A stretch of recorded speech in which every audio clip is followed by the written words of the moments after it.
Welcome to Fredericksburg, where a journey across the centuries can happen by way of a simple stroll through Old Town, or a walk through buildings and homes that have withstood the most brutal tests of time. Parks and battlefields that are full of the colors and footprints of our history. We just took a cruise on the river. The Rappahannock is beautiful. It's a kind of river that makes you really appreciate what Mother Nature gives us. What a great day. Caught 2 smallmouth bass. My daughter, she's 8, caught her first fish ever, an ugly old catfish. She thought it was beautiful, and I guess that's all that counts. We like to come to Fredericksburg to appreciate the past. It's the kind of history lesson you just can't find in a textbook. We went to the Fredericksburg Area Museum. You get an overview of hundreds of years of our history, from prehistoric times through the 20th century. It's like taking a trip through the past. Just across the river from Fredericksburg is Ferry Farm, the boyhood home of George Washington. Walk where Washington walked and see what he saw as he developed the gentlemanly conduct and philosophy that would help him lead a new nation of free people.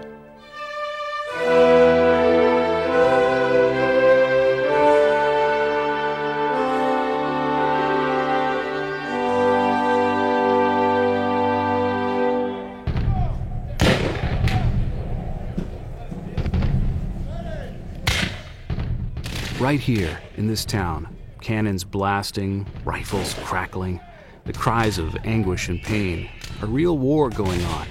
It was fierce. It's a miracle that so many of these 18th and 19th century buildings survived.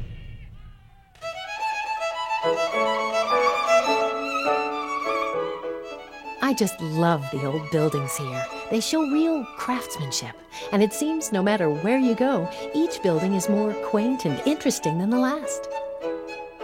Fredericksburg, for all its 3 centuries of history, still has a charm that is universally appealing, and one that appealed to visitors from as early as the 19th century. Washington, D.C., Richmond, Kings Dominion, and Williamsburg are all a short drive from Fredericksburg. Playing golf on a championship course, sampling award-winning wines at area vineyards, taking in the history of Old Town, and soaking up the sunshine at Lake Anna. It's enough to work up any appetite. That's why Fredericksburg offers a vast array of dining options, from family restaurants and cafes to romantic fine dining in our historic inns.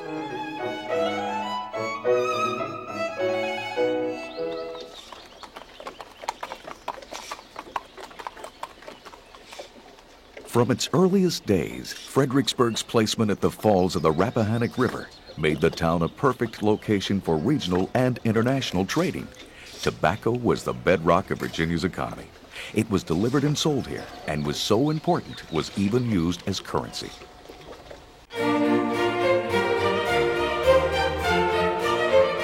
My husband and I love antiques. We find something new every time we visit Fredericksburg. Early in the town's history, Fredericksburg's leaders built some of the finest homes in the Virginia colony. One such home was Chatham in nearby Falmouth, a grand structure overlooking the river. Great Americans from George Washington to Walt Whitman spent considerable time here. The gentleman William Fitzhugh entertains constantly and rather lavishly at his estate across the river. More than 80 years later, during the Civil War, Chatham served as Union headquarters, a military launching site, and a hospital.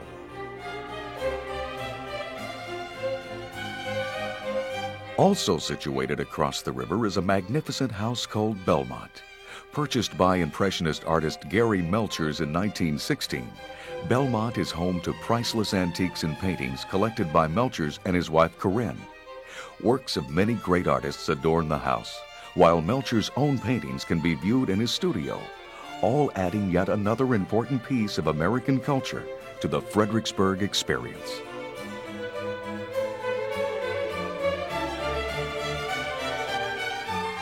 Do you know General Washington's sister, Betty Lewis? Oh, yes, she's quite familiar to me. Well, she has invited us for tea at the mansion Fielding Lewis has built for her. Quite an honor.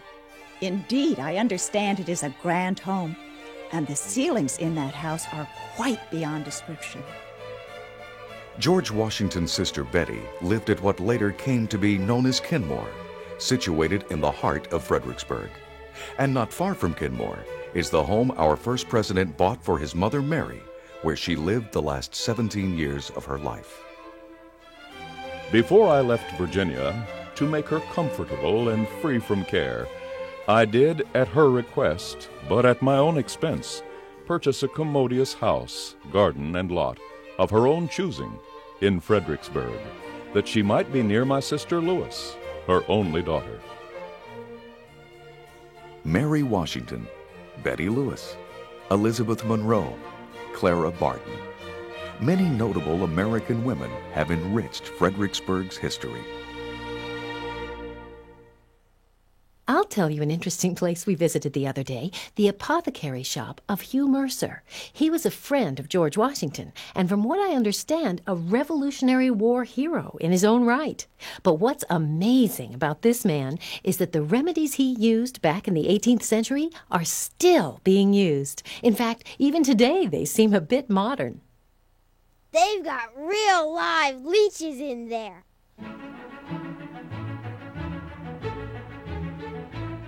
Cousin Margaret recently received a letter from Elizabeth Monroe. With God's grace, she and James will be returning from France in April. I knew James Monroe held great promise since I first met him here as a young man practicing the law. The Monroes will surely have many new things they've purchased in France. Imagine living among the French elite. And I think more good things will come of Mr. Monroe. Monroe's illustrious public career did, of course, continue, and today many of the magnificent possessions from the Monroes' travels abroad and more are in the collection at the James Monroe Museum, right here on Charles Street.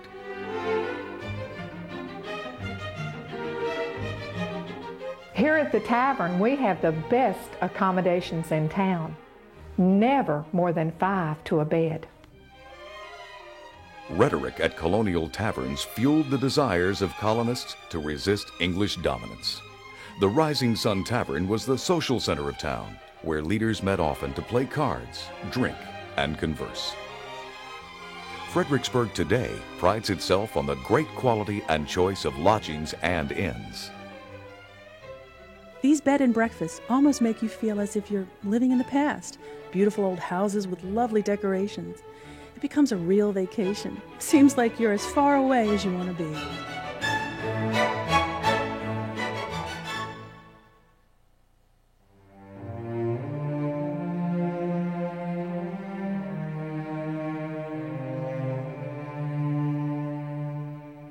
This town is especially fascinating to anyone with an interest in the Civil War.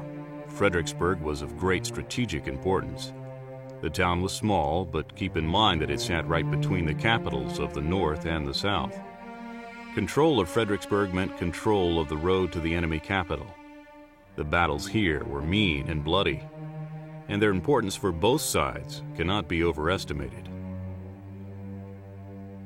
Union General Ambrose Burnside understood all too well the importance of keeping Fredericksburg in Union hands. In moving by way of Fredericksburg, there is no point at which we will not be nearer to Washington than the enemy, and we will all the time be on the shortest road to Richmond. That notion also was not lost on the Confederate leadership.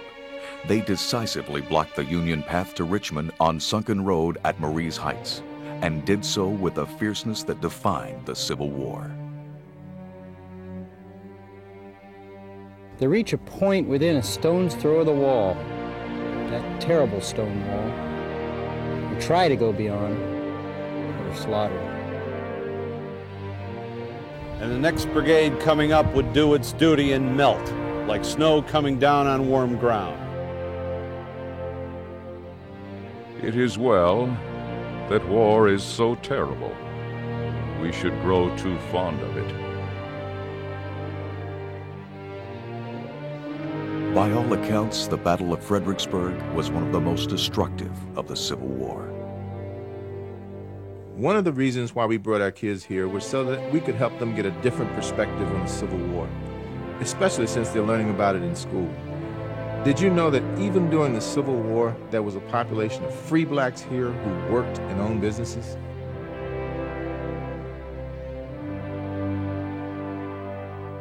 Following the Battle of December 1862, Fredericksburg experienced the bleakest Christmas in its history. Two forces fighting for one town, ending in devastation.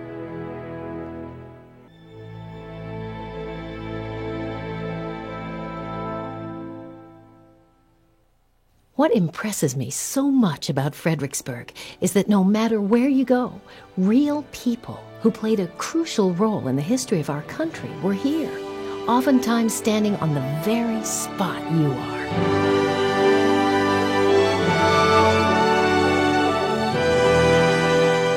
For generations, heroes and professionals, soldiers and factory workers, young lovers and large families, Americans from all walks of life have walked these streets, lived out their lives, and taken part in creating the tapestry of this small town on the Rappahannock. Welcome to Fredericksburg.